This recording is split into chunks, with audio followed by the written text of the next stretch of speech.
Welcome to the American Diversity Report podcasts, where we interviewed diverse changemakers and amazing innovators.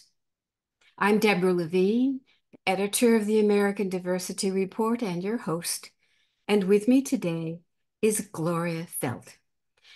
She is co-founder and president of Take the Lead, a nonprofit organization providing training, coaching, and cohort building, inspiring role models and thought leadership to individuals and organizations with the mission of intersectional gender parity in leadership. Gloria is the author of 5 books and former president and CEO of Planned Parenthood Federation of America. She is a Forbes 50 over 50, angling for 80 over 80. Go you. Welcome, That's Gloria. right. Thank you, Deborah. I'm so happy to be here with you today. Oh, it's a pleasure. And I'm eager to hear how you got started, in this amazing journey that you're taking. How did this happen? You wouldn't have expected that a girl born into small Texas rural towns would end up doing what I'm doing, but maybe that's exactly why I'm doing what I'm doing, because I grew up in a culture that really didn't encourage women to have careers and lives of their own. You were there to be a support system for everyone else. And I tried really hard to do that. I married my high school sweetheart. I had 3 children by the time I was a little more than 20. And then I woke up and it occurred to me that, I was a pretty smart kid actually. And I was bored and I love my children. They have been the center of my life, but I just knew that there had to be something else in the world as well, that I had talents that I wanted to be able to use. I was interested in what was going on in the world. So I got involved, first of all, as a volunteer, mostly in civil rights related causes. And I noticed a couple of things that have guided my life since then. And one of them is that people working together, even if they start without any obvious power, can make almost anything happen. I mean, if you get together and you have a purpose and you have a strategy, you can change the world. You do not have to have a lot of money. You do not have to have a lot of power that is obvious power. You have more power than you think you have. And that concept ended up driving what I'm doing today, which I will get to momentarily. But the other thing I noticed was that women were doing all the work on the front line and the men were getting all the credit. And I thought to myself, hey, if there are civil rights, well, women must have them too. And so while I had planned on being a high school social studies teacher, I taught Head Start for 5 years, loved that. And I still love teaching, by the way. And it's so interesting that I'm kind of full circle back to teaching now. Anyway, that led to a 30-year career with Planned Parenthood, ending as the national president.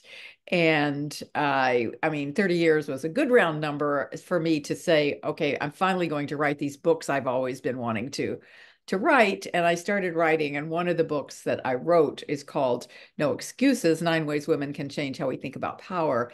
And the research I did for that book led me to conclude that the reason there were thousands of women's leadership programs and none of them had really moved the dial very much, because at that time when I did the research for No Excuses, women were at 18% of the top leadership positions across every single sector that you could even think of. It didn't matter if it was business, if it was government, if it was not nonprofits, even in the top nonprofits. It was just so consistent.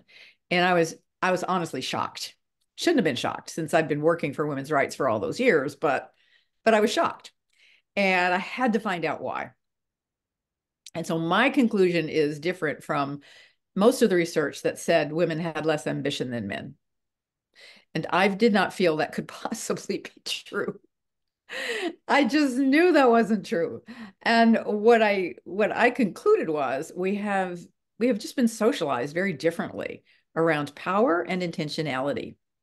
And the consequence of that is that very often women had ambivalent relationships with power. Not for bad reasons, by the way, because after all, we've borne the brunt of such negative aspects of power for millennia. Who starts the wars? Who then is the victim of the wars, right? It's largely women and children. And I mean, there are just there's so many reasons why women did not like the concept of power, and yet you can't get anything done if you're unwilling to embrace power and use it. And so I did a very simple paradigm shift from thinking of power as being that old narrative of power over wars and fighting and believing that there were scarce resources and we had to fight over them. Or if I took a piece of pie, you had less. Really, there's an infinite pie. And even especially today, when it's all about human intelligence, not about how strong you are physically. And I then wrote this book called No Excuses, and being very practical, I had 9 chapters, and each chapter had this is part of the reason why, and this is what you do about it. Well, people started asking me to teach using it. And lo and behold, pretty soon I had ended up starting this organization, nonprofit organization, Take the Lead. And our URL is taketheleadwomen.com. But we are a nonprofit, even though our URL has a .com.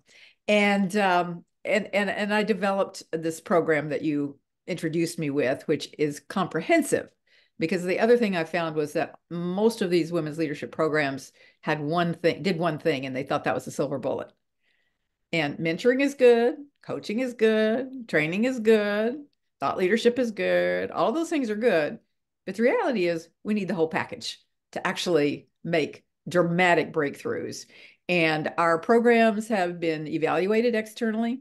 They have found that the women who go through them within 6 months have generally 40% of them have achieved higher leadership roles and or pay.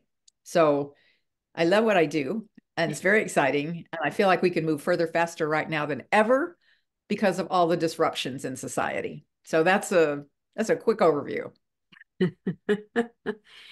Well, it seems like you and I came from a similar place in time where women,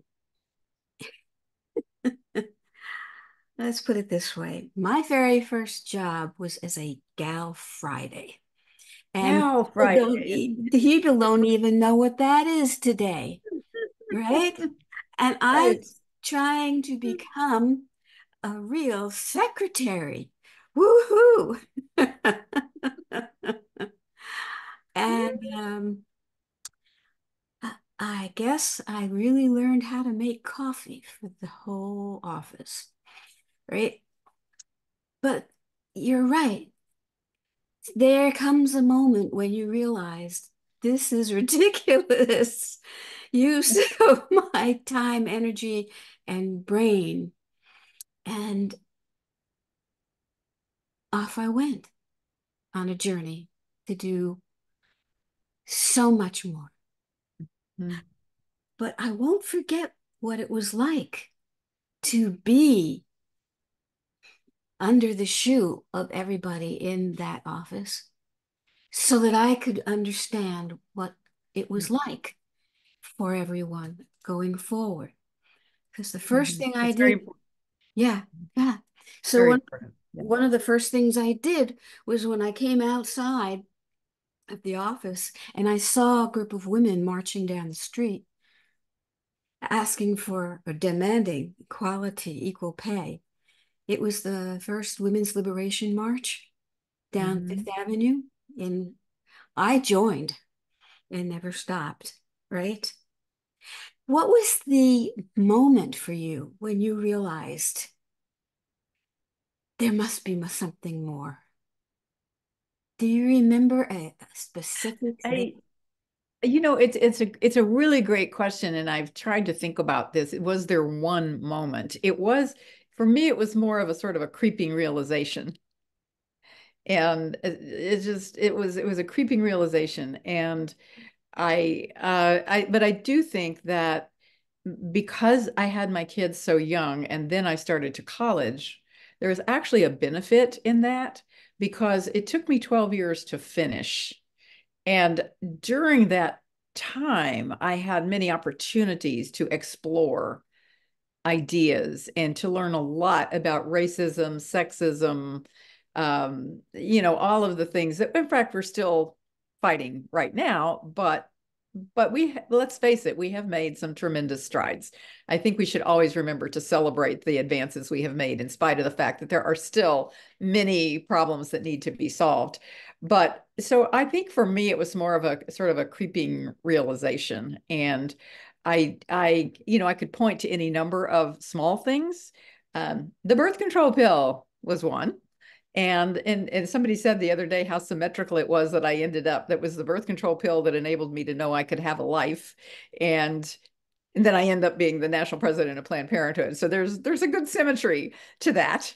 But what I also realized is that, and I would say this is probably one of the biggest epiphanies that I've had in the last decade or so, which is that yes, you must have control over your own body, but you also need to have control over your own life in many other ways as well. And until we have equal pay and equal leadership positions, we will keep fighting the same old battles and never winning them.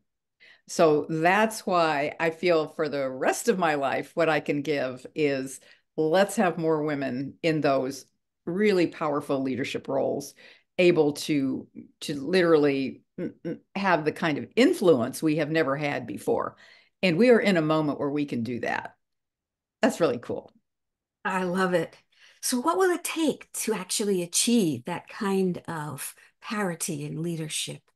The Mhm. CEOs, the senators, the president, anything where Well, there is. I always say there's two ways to move a movement forward. There's anger energy. We get ticked off enough, you tend to take action. And then there's aspirational energy, which is sometimes harder to get people to act on, but is very important because if you're only motivated by anger, there's only so far that you can go. You'll keep fighting the enemy and never actually get anywhere. But when you couple that with aspirational energy, where you have a vision and you have the courage to start taking steps to get there and you take the action that you need, then that's where you can do it. Now, for that to happen, you have to have the right mindset. So the reason that I focus so much in the programs that I develop on mindset rather than we don't teach people how to budget. We don't teach people how to do a strategic plan. You can learn that anywhere, anywhere, anywhere. What you don't necessarily get is to be able to shift that paradigm of how you're thinking about power so that it's not you realize that it's power is nothing but energy. It has no characteristics of its own. It's I see my hammer. This is one of my symbols here. You can build something with it or you can break something apart. And power is exactly the same. It's what you do with it. So once you realize that, then you can shift the paradigm in your mind from oppressive power over to generative and creative and innovative power to the power to make life better for your family, yourself, your community, the world, the power to bring about justice in whatever your issue may be, the power to build a business, the power, whatever it is that you want to do, that becomes your intention. So like the next book I wrote is called Intentioning, and I turned the word intention into an active verb because I want it to be an active verb. It doesn't mean anything if you just have an intention. Big deal. It's like a dream. But if you're intentioning, that means you're actually doing it. You're actually moving on it and you see it and you know it can happen and you're committed to it. So that's what I think it will take. And it's not that it's easy, but it's also not complicated. You first have to have the mindset that embraces power with authenticity as a woman. I'm not telling women to be powerful like men have been powerful. because that has brought about the destruction of the world so many times. Yes. Not that I don't love men, not that we don't need men as allies and partners in achieving gender equality, but we need to take our own space. We need to take our own space, use our own voice, use it authentically, because that is really what will change things for the better. And it'll be for the better for everybody, not just for women, but also for men. I mean, I think there's a whole generation of men that have been raised by women like us now, and they're very different from from previous generations. They're engaged with their families. They are engaged with their children. They're just a different kind of guy. So I think there's a lot of hope for the future. Oh, that's wonderful to hear, especially here on Women's History Month. As we look back and we see the challenges and the difficulties that we have faced and many times overcome, but not always, right? To have hope for the future is great, right? And one of the things that I wanted to bring up about that in terms of Women's History Month is um, when we first met, it was on a session that you were doing with a very definite female historical figure, Gloria Steinem. And the two Yes. Glorias together just were fascinating. Thank you. And I've been wondering, how did the two of you meet and come together? What is this all Oh about? gosh. So actually, I think I first met Gloria when I was the CEO of Planned Parenthood in Arizona. And there was an organization that brought her there to speak, and they asked me to introduce her. Oh, And so I think that was the first time that I met her in person. But of course I knew about, I mean, of course, I mean, sure. they're, let me just tell you, sometimes it can be hell having the same name as the most famous feminist in the whole wide world. Because when people say Gloria, that's what they mean. And I'm like, yeah, well, here I am. I'm Gloria too. But I've considered changing my name or like, adding something to it. But no, she's actually such a lovely, generous, kind person. And so I think that was the first time I met her in person. I do remember the first When time I was heard her that? speak. When was Oh that? gosh, that would have been probably, well, maybe 30 years ago, something like that, 35 years ago. I just remember she was at Arizona State University, and I had the opportunity to introduce her and to kind of, hang out with her in the green room for a while. But I then, of course, as I progressed within the Planned Parenthood family, there were many times that we intersected in organizations and so forth. And I'm going to tell you, like, maybe 5 minutes after I left Planned Parenthood, she called me and said, I have a group of people who are going to be talking about the need to create something for women in to make women more prominent in media. And so she roped me into she roped me quickly into getting involved with the Women's Media Center, which it was one of, she's a serial founder of women's organizations. She's been involved in founding so many of them. So the Women's Media Center is one of them, and she got me involved, and ultimately we were on that board together for a long time. I think she's probably still on that board, or maybe in an honorary position or something. And so that was when we started working together more regularly, but there were just many times that we did. I mean, we did one of the many relaunches of Ms. Magazine. I hosted a reception for Ms. and she was certainly the key speaker for that. And there just are so many times over the years, and I actually really love and value the fact that we come from such different places, and yet we got to the same place. In some respects, we came from the same place because we both had mothers who never realized their own potential, and we saw that they were so smart, but they weren't ever able to really feel that they had the power to realize their potential. So from that perspective, we had some similar background, and of course, she came from a reasonably small town in the Midwest. Toledo is not quite as small as the towns I grew up in, but then, she went to Smith, and I, was in Odessa, Texas, where I finished college. So it was pretty different for most of our lives. But but I think we just kind of have fun talking about those differences and similarities. I would think so. By the way, I sent my daughter to Smith. Oh, did you? Yeah, and Good. Yeah. uh, it did what it did. Yes, it did. Yeah. Uh, Oh, so many women leaders have come from from the women's colleges like Smith and Barnard, and yeah, definitely. right. And Radcliffe, which is where my mother Mhm. went and where I went, right? Yes. And I have to say that the different generations, different ways of expressing themselves and actually gaining power. And my mother was very strategic about it. And my father once took me aside and said, "Never make the mistake that your mother, soft-voiced mother, is a pushover." Ask me how I know that. I love it. And so I have made, just as you have turned intention into a verb, I've turned her name into a verb.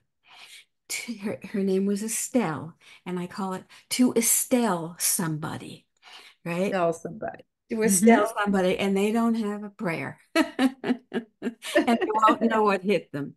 But that's a very Got it. different way of looking at power than today, which is much more direct, I think, in many Mhm. ways, than the sort of indirect way of a past generation. And we have many outspoken women who are gaining up through the ladder. And I'm hoping to see many more as CEOs and elected officials. And I wondered, do you have some people out there, some women out there, who you think are going to be amazing leaders of the future and already are partly, but they're going to be even more that we might know? So many, so many, so many. I think there are the people that you would probably think of right away. If you're thinking about politics, you might think about Kamala Harris. If you're thinking about business, you might think about Jane Fraser at Citibank. If you're thinking about oh gosh, there, like the world of money, you might think about Sally Krawcheck. There are so many women leaders who are visible today. You might think about Oprah Winfrey in entertainment. There are if you haven't seen Ava DuVernay's film Origins, you must. It's she turned the amazing Isabel Wilkerson's book called Cast into a story that is a beautiful story, but it gets the point across of what was actually a nonfiction book. So there are so many women who are doing amazing things today. But I would like to give a special shout out to the women who have been so far in the 10 cohorts that we have done at Take the Lead that are called 50 Women Can Change the World in. And it is our most powerful program in which we seek out the emerging leaders in a particular sector, and we have a very immersive program for them in which we start with changing the power paradigm. Then we do a deep dive into the mindset and leadership skills and tools that you need in order to accomplish whatever you want to accomplish. Then we work with them to create strategic leadership action plans so they have a measurable goal for themselves that they have set and they have shared with the rest of their cohort. And so that makes them more accountable. And then finally, it's the cohort itself that is the secret sauce, because they end up with, as one woman put it, now I have 49 sisters in this cohort of 50 women. And we have just completed one, or actually we still have another month or so of follow-up to do for women who are entrepreneurs. And there's just an explosion of women starting their own companies right now. Why? Well, first of all, they're prepared. You know, women have been earning 57% of the college degrees now for several decades. And so guess what? We're very prepared to do whatever we set our minds to. The second reason is that, I know that companies are struggling to get women to get back into the workforce and to stay in their workforce, and women leave. Well, their competition is not other companies. Their competition is not women having children. Their competition is women saying, well, I'm going to start my own company because I want to create the culture that I think is right for an organization. And I want to build a business myself. So many women are starting their own companies, and some of them are now turning into the famous unicorns. So they're getting very big. I'm waiting for a woman to like start something as big as that becomes as big as, say, Apple or Microsoft or Google. And it's probably going to be in the tech field, because that's what tends to change society the most. And so I think that's the direction that we're headed. And as more women start companies that change life, that change how we think, that change how we live, we're just going to see this massive shift. And you probably have read also about the transfer of wealth that's going on right now. And women either, sometimes it's inheriting from husbands, sometimes it's inheriting from families, sometimes it's money they've made on their own. And more it's money they've made on their own. And so just all of the signals are there that say to me, we can do this really fast. So in these cohorts of 50 women can change the world, I believe there are the women in each one of these industries. We've done this program for women in law. We've done it for women in healthcare. We've done it for women in media and entertainment. We've done it for journalists. We've done it for nonprofits. I'm looking for a wonderful funder who would like to enable us to do it for women in technology, because there is such a huge need there. Women enter those tech companies and they leave within a few years because the cultures are so tough for them. Well, I know how to fix that. I know how to fix that. I know how to fix it in their own heads, and then they can change the culture of the organizations. So I'm right now searching for someone who would love to fund 50 Women Can Change the World in Technology, and I think that finance could use some help as well. Oh, I love this. Oh, wonderful. Yes, indeed. And I hope readers, listeners pay attention. Well, we can grow our own. We can just grow our own leaders, Well, and we need to do. The American Diversity Report has always been, right, about change and improvement and what is in Hebrew called tikkun olam, right? Yes. Hmm. Repair of the world. That's what Right. we do. So I really appreciate your sharing all this with us today. Is there anything you'd like to add before we wrap up? Oh gosh, I think, Deborah, we have covered so much. I would like to leave people with a sense of optimism, because I know that right now very many women are concerned about rollbacks in reproductive rights. They're rightfully concerned, but there's a reason why we got here. We weren't paying enough attention, and we can change that. We have to organize ourselves. We have to be laser focused on what needs to be fixed and what we need to do, but we know what we need to do. We really do. And I would like to urge women to always operate from their power, not from their fear. And I think if I could leave one thought, that would be it. Because if we're operating from understanding the power that we have, and utilizing that and our voice, as opposed to operating from our fears, then I feel that there's nothing we can't do. And Deborah, I love what you do. And everything, I think we're so in sync in terms of the diversity element of this, because that's why we always say intersectional gender parity. We have to do this, we have to do this all together. We are all in this together. And as long as we remember that, we're good. All right.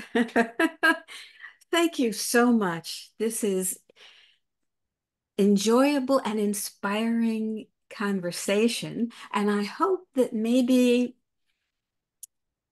later this year and early next year, we can do this again and you can share with us, what you had next, especially regarding your technology project. I Thank think that's great. As I told you when we were talking before we recorded, right? I was one of the first female IT directors in early 1980s. And I am very, very, right, much pressing for women to enter and rise up in the technology fields. In fact, I wrote a book called uh, Women in STEM Guide for Classroom Use. And you. I share it with you so you'll have it.